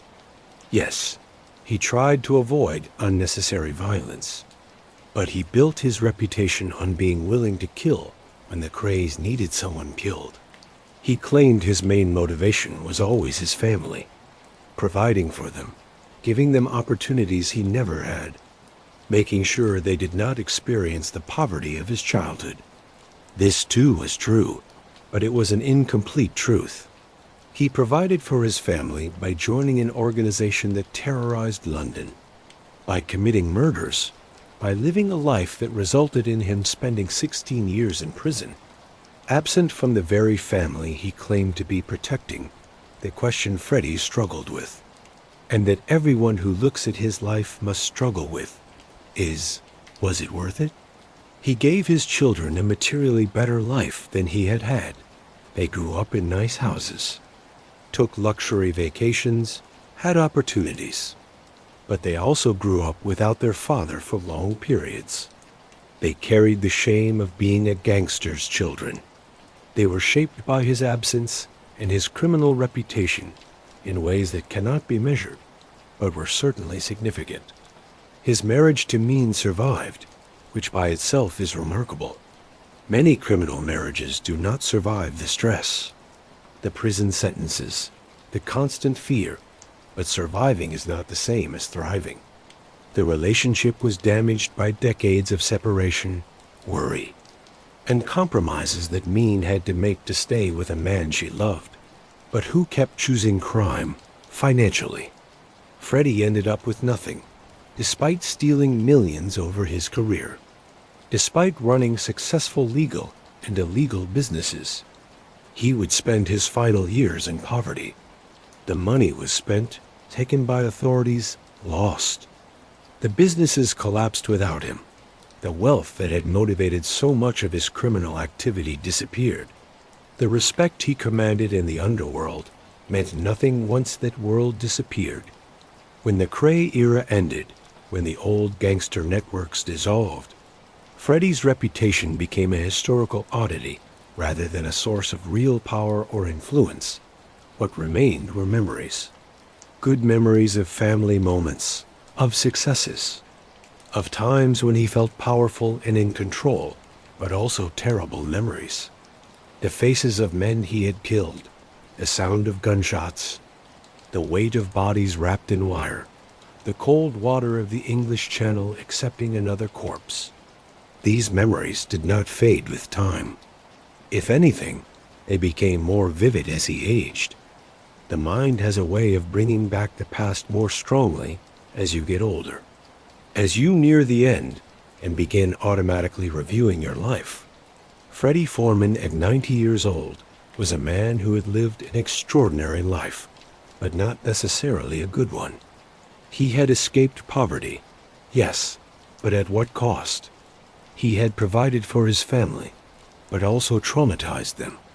He had built an empire and watched it crumble. He had earned respect through fear and learned that such respect disappears the moment the fear does. By late 2017, reports came out that Freddie Foreman was living in a nursing home. The godfather of British crime, the feared enforcer, who had once ruled London streets alongside the Kray twins, had been reduced to elderly care, depending on others for his basic needs. The money was gone. Everything he had stolen, everything he had earned, all the wealth from decades of crime and legal business. Gone, spent, taken by authorities, lost to time and poor decisions, and the simple reality that criminal wealth rarely lasts. His relationship with his family was strained, not completely broken. His son Jaime had directed the documentary about him, suggesting some continued connection, but the years of absence, the trauma of growing up as a gangster's children, the weight of his legacy had taken their toll. He had 3 grandchildren who barely knew him. They had grown up hearing stories about their grandfather, the gangster, but they did not really know him as a person. How could they? He had been absent for so much of their parents' lives, and by the time they came along, he was already an old man, carrying the weight of his past. The nursing home represented the final reduction of a man who had once commanded respect and fear throughout London. No empire, no wealth, no power, just an old man in institutional care, dependent on the government he had spent his life defying. Reports suggested distance from much of his family, Mean, who had stood by him through decades of prison and chaos, was by some accounts separated from him emotionally, if not legally. The children he had claimed to do it all for had their own lives, their own families, their own relationship with a father who had been more absent than present. In 2024, Freddie Foreman turned 92 years old, making him one of the last surviving old-school London gangsters from the Kray era. Most of his contemporaries were long dead. The twins themselves had been gone for over 2 decades. The underworld he had known had been replaced by new criminal networks that operated in completely different ways. He was a living reminder of a past time, but also a warning. Everything he had built had crumbled. Everything he had stolen had been lost. Everyone he had once commanded had forgotten him or died. What remained was an old man with memories, some good, mostly terrible, and a legacy that was more warning than inspiration. The loneliness of survival is something few consider when they are young and building their empires. Outliving your contemporaries means outliving the people who understood the world you came from, who shared your experiences, who could confirm your stories. Freddie had outlived the Krays, outlived the firm, outlived the era that had given his life meaning. He survived, yes, but survival without purpose, without community, without the things that make life worth living is its own kind of death. Let us count the cost of Freddie Foreman's criminal life in real terms. 16 years total in prison, 16 years taken from his life, spent in cells in high-security prisons, separated from everything and everyone that mattered. 16 Christmases missed, 16 years of birthdays, anniversaries, milestones, everyday moments that make up a life, all lost. His children's entire childhoods happened mostly without him. Jaime Gregory and Danielle grew up with an absent father, with a parent who was either in prison or on the run, or involved in criminal activities that made normal family life impossible. The mental impact of that absence cannot be measured, but it was real and lasting. His marriage to Mean survived technically, but at what cost? She waited for him during his sentences. She suffered the stress of being married to a lifelong criminal. She raised their children mostly alone. She lived with the fear and judgment and compromises that came with being Mrs. Freddie Foreman. The relationship survived, but it was damaged in ways that never fully healed. Financially, despite stealing millions over his career, Freddie ended up with nothing. The Security Express robbery alone gave him a large fortune, but all of it was lost. Taken by authorities, spent on legal fees, wasted on the lifestyle that criminal wealth made possible. He ended his life in a nursing home, depending on government support. The final irony for a man who had spent his life defying the government. His grandchildren grew up barely knowing him. 3 people who should have had a relationship with their grandfather instead had only stories and rumors, and maybe occasional awkward visits. Another generation affected by his choices. The relationships with his children were complicated by his criminal past. Jaime pursued acting, maybe trying to create an identity separate from his father's fame. Gregory and Danielle built their own lives, always carrying the weight of their father's reputation. These were not normal father-child relationships. They were relationships shaped and damaged by Freddie's choices. The physical cost of his lifestyle cannot be ignored. Years of stress, violence, bad prison food, lack of proper medical care, constant fear, all took their toll on his body. By his 80s and 90s, he was physically weakened, his body showing the collected damage of his life choices. The mental cost was perhaps highest of all, living with the knowledge of what he had done, the murders. The violence, the lives destroyed created a burden that could not be escaped. In quiet moments in the darkness, the memories came, the faces of the dead, the sound of gunshots, the cold water accepting bodies wrapped in wire. What happens 20, 60 years later in your head? He asked. The answer clearly was pain. Memories that did not fade. Guilt that could not be completely pushed away. The weight of actions that could never be undone. And for what? What did all this sacrifice and violence and pain achieve? A short period of wealth that did not last. A reputation for toughness that meant nothing once the underworld dissolved. A few decades of feeling powerful in a criminal empire that eventually collapsed. The math of Freddie's life does not add up to success. The costs far exceeded the benefits. The temporary gains were paid for with permanent losses. The respect he earned through fear disappeared the moment he lost the power to inspire fear. The wealth gained through crime was lost almost as quickly as it was gained. Ronnie Kray died on March 17, 1995 from a heart attack. He was 61 years old and had spent the last 26 years of his life in prison, much of it in Broadmoor Psychiatric Hospital, where his paranoid schizophrenia could be treated. He died in an institution. His mind deteriorated, his empire long gone. Reggie Kray died on October 1, 2000 from bladder cancer. He was 66 years old and had spent 32 years in prison. He was released on compassionate grounds just weeks before his death, finally tasting freedom only when he was too sick to enjoy it. He died knowing that everything he and Ronnie had built had crumbled to dust. The firm that had controlled London for nearly a decade was destroyed completely. The nightclubs were sold or closed. The protection rackets ended when the twins were imprisoned. The network of associates scattered, some to prison, some to early graves, some to obscurity and poverty. The legend of the Krays continued long after the reality had disappeared. Movies, books, documentaries kept their story alive. They became symbols of a particular time in British criminal history. The 1960s gangster, the East End tough guy, the violent businessman who mixed with celebrities and politicians. But the reality beneath the legend was much darker. The Krays and their firm destroyed countless lives.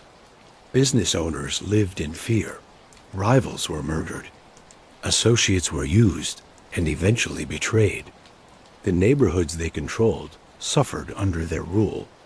Even if some people later romanticized the era, Freddie Foreman outlived them both. He went to their funerals. One of the few survivors from the inner circle of the firm. At Ronnie's funeral, thousands lined the streets, a display that suggested the Krays were mourned as folk heroes. But the mourners were mostly paying respects to a myth, not the reality of who the Krays actually were. For Freddie, outliving the Krays meant carrying the weight of their shared history alone. He was the keeper of secrets, the last man standing who knew the full truth about the firm's operations. This gave him a kind of historical importance, but it also meant living with memories that no one else could fully understand or share. The Kray legacy is complicated. On one hand, they represented a particular British cultural thing, working-class boys who rose to power through violence, who spent time with celebrities, who became famous for being infamous. On the other hand, they were brutal criminals who destroyed lives and communities. Freddie's connection to them defined his life. The connection brought him wealth, power, and fame. It also brought him prison, loss, and eventually isolation. His fate was tied to theirs. And when their empire fell, he fell with it. The criminal underworld operates according to codes that seem absolute to those within it, but are actually fragile constructions that collapse under pressure. Loyalty above all. This was perhaps the most important code. You protected your associates. You never informed the police. You stayed loyal even when it cost you personally. Freddie lived by this code for decades, keeping silent through investigations and trials, protecting the firm even when it would have been easier to cooperate. But loyalty built on fear and self-interest is not real loyalty. When the Krays started to fall, when it became clear that the firm was doomed, loyalty disappeared. Associates cooperated with police. Witnesses testified. The wall of silence crumbled because it had never been built on real loyalty. It had been built on fear of consequences, never informed to police. The code of silence was sacred in the underworld. Being called an informant was a death sentence.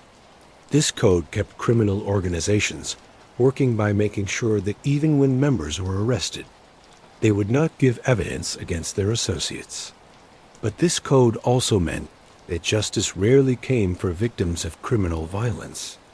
Witnesses refused to testify. Evidence disappeared. Criminals walked free, even when everyone knew they were guilty. The code that protected criminals also allowed their continued violence. Respect the hierarchy. Criminal organizations had clear structures. Bosses gave orders, enforcers carried them out. Lower-level members did as they were told. Challenging this hierarchy was dangerous. But hierarchies built on violence are naturally unstable.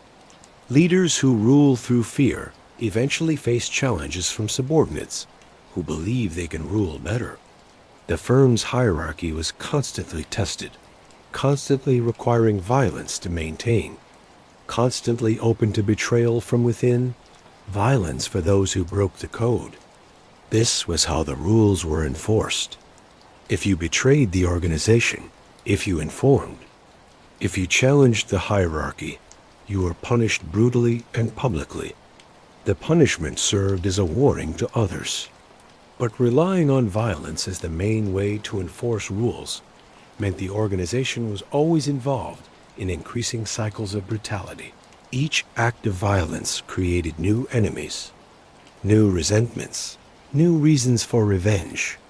The firm's violence eventually turned members and associates against them. These codes, which seemed like strengths, were actually basic weaknesses. They created organizations that were unstable, that relied on fear rather than real cooperation, that inevitably collapsed when outside pressure, police investigations, or inside stress, leadership failures became too great. Freddie's life showed how these codes destroyed those who lived by them. His loyalty to the Krays led to his imprisonment. His participation in violence haunted him for decades. His respect for the hierarchy made him responsible for murders he might have avoided. The code that shaped his life eventually trapped him. The mythology of gangsters continues in popular culture. Movies, TV shows, books, and documentaries continue to explore the lives of criminals, often showing them as anti-heroes, flawed but interesting figures operating outside normal society's rules. The Kray twins have been the subject of many films. Tom Hardy's performance in Legend was just the latest in a long line of movie versions. These films show the twins as complicated figures, brutal but charming, violent but family-oriented, criminal but operating according to their own moral code. Freddie Foreman has benefited from this cultural interest.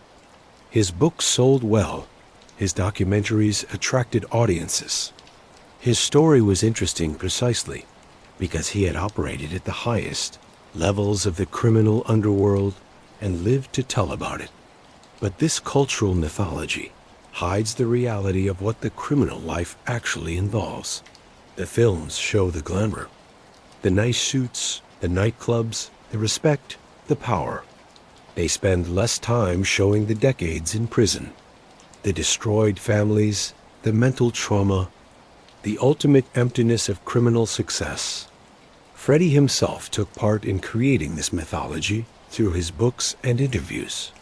He told his story in ways that emphasized the exciting parts, the robberies, the connections to the Krays, the bold escapes, the darker elements, the nightmares, the regrets. The destroyed relationships were mentioned, but often downplayed. But the reality behind the mythology is much bleaker. For every gangster who becomes a folk hero after the fact, there are dozens or hundreds of criminals who die young, who spend their lives in prison, who destroy themselves and everyone around them through violence and addiction. The victims of criminal violence rarely appear prominently in gangster mythology. The business owners who paid protection money out of fear, the family members of murder victims who never got justice, the communities that suffered under criminal control, the low-level criminals who were used and thrown away by their organizations. Jack McVitie's family did not get his body back for burial. Frank Mitchell's family never knew what happened to him. Tommy Ginger Mark's relatives were never able to properly grieve. These are real human costs that do not fit neatly into entertaining stories about clever criminals. The modern view of Freddie Foreman and his era should be complicated. Yes, his story is interesting. Yes, he lived through extraordinary events. Yes, understanding his life gives insight into a particular period of British criminal history. But we should also recognize that there is nothing romantic about violence, nothing admirable about building wealth through fear and intimidation, nothing heroic about choosing crime over legal paths. Even when circumstances made that choice understandable, Freddie Foreman's life is a warning story disguised as an adventure story. The adventure parts, the robberies, the power, the wealth were temporary. The warning parts, the imprisonment, the destroyed relationships, the mental trauma were permanent in his later years. Through his books and documentaries, Freddie tried to express what he had learned from a lifetime of crime. His message was complicated, sometimes contradictory, but certain themes came out consistently. "I don't have any regrets," he said at first in earlier interviews. This was the tough guy image talking, the man who had lived by the code, who had made his choices and stood by them. Admitting regret might seem like weakness, but as he aged, as the end approached, the image cracked. "The prison time is a living hell," he admitted, "not just difficult, hell. You miss everything that matters, not some things. Everything, the important moments, the daily interactions, the simple pleasure of being there for the people you love. The money doesn't last," he said, speaking from the experience of having stolen millions and ending up with nothing. Criminal wealth is unstable. It is taken by authorities or spent carelessly or lost to bad decisions. Very few criminals die wealthy. Their respect is built on fear, he said, identifying the basic weakness in his life's work. The respect he had commanded in the underworld was not real admiration. It was fear of consequences, and when he lost the power to enforce those consequences, the respect disappeared instantly, and fear never lasts. This might be Freddie's most important lesson. Building your life on making others afraid means constantly having to prove you are still dangerous, still capable of violence, still someone to fear.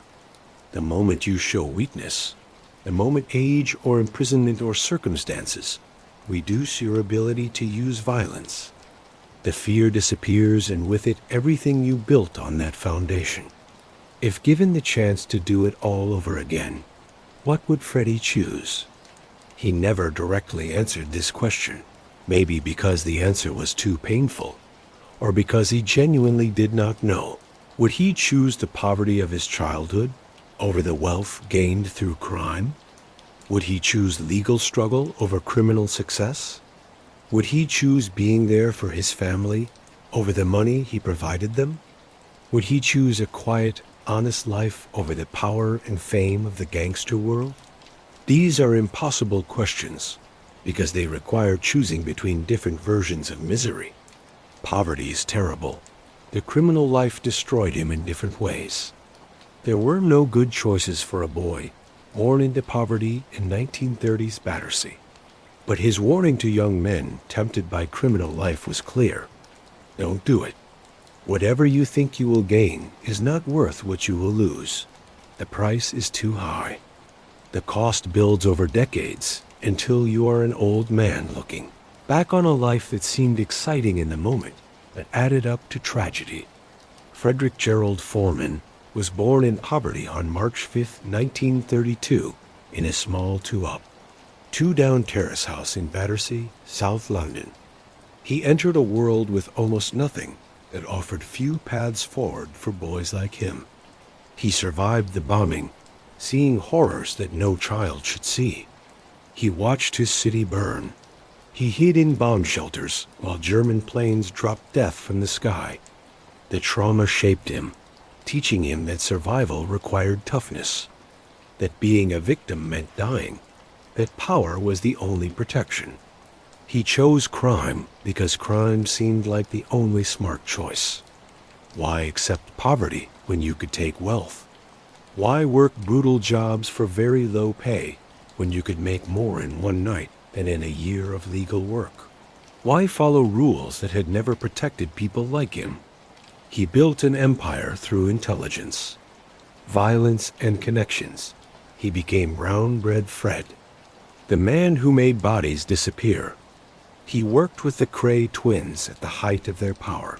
He robbed banks, blew safes, ran protection rackets, got rid of murder victims. He lived in luxury, 5-bedroom house, expensive cars, luxury vacations, nightclubs and casinos, spending time with celebrities and politicians. He gave his family everything he had never had as a child. He spent 16 years in prison, 16 Christmases missed, 16 years taken from his life, from his family, from everything that mattered. He outlived his criminal associates, outlived the Kray twins, outlived the era that had made him famous. He admitted to murders in his old age, telling the world what he had done to Frank Mitchell, Tommy Marks, and others. He wrote a series of best-selling autobiographies, starting with Respect in 1997, and continuing with Brown-Bread Fred, The Last Gangster, and others. He appeared in documentaries. He helped Tom Hardy prepare to play the Krays in a Hollywood movie. He ended his life in a nursing home with no money, mostly separated from his family. The empire built on fear and violence crumbled like they all do, the money stolen and spent. The respect earned through intimidation disappeared when the power faded. At 93 years old, Freddie Foreman is one of the last survivors of London's old gangster era. He outlived them all. But what did he survive for? The wealth is gone. The power is gone. The respect is gone. What remains are memories. Memories of bodies weighted with chicken wire, sinking into dark waters. Memories of violence and blood. Memories of phone calls at 3 in the morning. Memories of prison cells and lost years and missed moments with the people he loved. Maybe he discovered in that nursing home the truth that every gangster learns too late. The only thing that truly disappears is time. The time with loved ones. The time living honestly, the time that once gone, no amount of money, no amount of power, no amount of fear or respect can ever bring back. This was the real story of Freddie Foreman, the godfather of British crime, the enforcer who ruled London streets alongside the Kray twins, the man who earned the nickname Brown-Bread Fred, because when he was called, bodies disappeared forever. But in the end, Freddie Foreman discovered that you can make bodies disappear into the ocean. You can make evidence disappear from crime scenes. You can make money appear from nothing through robberies and heists. But you cannot make memories disappear. You cannot make time come back once it is lost. And you cannot make the weight of what you have done disappear. He survived longer than any of them. He outlived his era. He lived to tell his story. But survival without the things that make life meaningful, family, real respect, peace of mind, time well spent, is its own kind of death. Brown-Bread Fred made men disappear. In the end, what disappeared was his own life, consumed by choices that seemed necessary at the time, but added up to a tragedy played out over 9 decades. He paid for his life in the shadows with almost everything worth having, and now in his 90s in a nursing home with nothing but memories and regrets. He serves as a final lesson. The criminal life always takes a price far higher than any reward it promises. This was Freddie Foreman, This was his life. This was the cost. And this finally is the end of his story. If you are still listening, you have spent hours with me exploring the dark corners of Freddie Foreman's extraordinary and tragic life. From the bombed streets of Battersea to the cold waters of the English Channel, from the glamorous nightclubs of 1960s London to the isolation of a nursing home in his 90s, we followed one man's journey through Britain's criminal underworld. What can we take from this story? Maybe it is simply that there are no shortcuts to a meaningful life. Freddie tried to escape poverty through crime, and he succeeded in material ways for a while. But the cost of that success, the violence, the imprisonment, the destroyed relationships, the mental trauma far exceeded any temporary benefits. Maybe it is that loyalty to corrupt systems destroys those who maintain it. Freddie's loyalty to the Krays, his commitment to the criminal code, led directly to his downfall. The very qualities that made him successful in the underworld: reliability, willingness to use violence, commitment to silence, were the qualities that trapped him in a life that eventually consumed him. Maybe it is that time is the most valuable thing we have, and once lost, it can never be recovered. Freddie's 16 years in prison represented not just confinement, but the permanent loss of experiences with his family, moments that could never be recreated or replaced. Maybe it is simply that violence, no matter how it is justified, leaves wounds that never fully heal. The men Freddie killed haunted him for decades. The violence he took part in shaped his mind in ways that peace could never undo. Freddie Foreman lived an extraordinary life. He survived the bombing, built a criminal empire, worked with the most famous gangsters in British history, pulled off some of the most daring crimes ever committed in Britain, and lived to tell about it. But extraordinary is not the same as good, and in the end, after all the adventure and violence and wealth and power, what remained was an old man alone with his memories, having outlived everything and everyone that mattered, surviving not because life was sweet, but simply because he was too tough to die. That is not success. That is tragedy dressed up as adventure. If this story captivated you, if Freddie Foreman's incredible and tragic life kept you listening for the past few hours, I need you to do 3 things right now. First, smash that like button. It tells YouTube to share this story with others who love deep dive true crime content. Second, subscribe to this channel and hit the notification bell. I create long-form, sleepy gangster stories, diving deep into the lives of history's most famous criminals. There are dozens more stories waiting for you. Each one as gripping as Freddie's third. Drop a comment below. Tell me, what part of Freddie's story shocked you the most? Was it the McVitie disposal? The Security Express robbery? His final years alone? I read every single comment, and your thoughts help shape future content. And finally, share this video with someone who loves true crime. Send it to your friend who cannot sleep at 2 in the morning. Share it in your true crime communities. Stories like Freddie's deserve to be told, remembered and learned from wherever you are in the world. Whatever time you are listening to this, thank you for spending these hours with me, exploring the dark corners of London's criminal underworld. Until the next story, sleep well and remember, the life of crime always takes a price far higher than any reward it promises. Good night.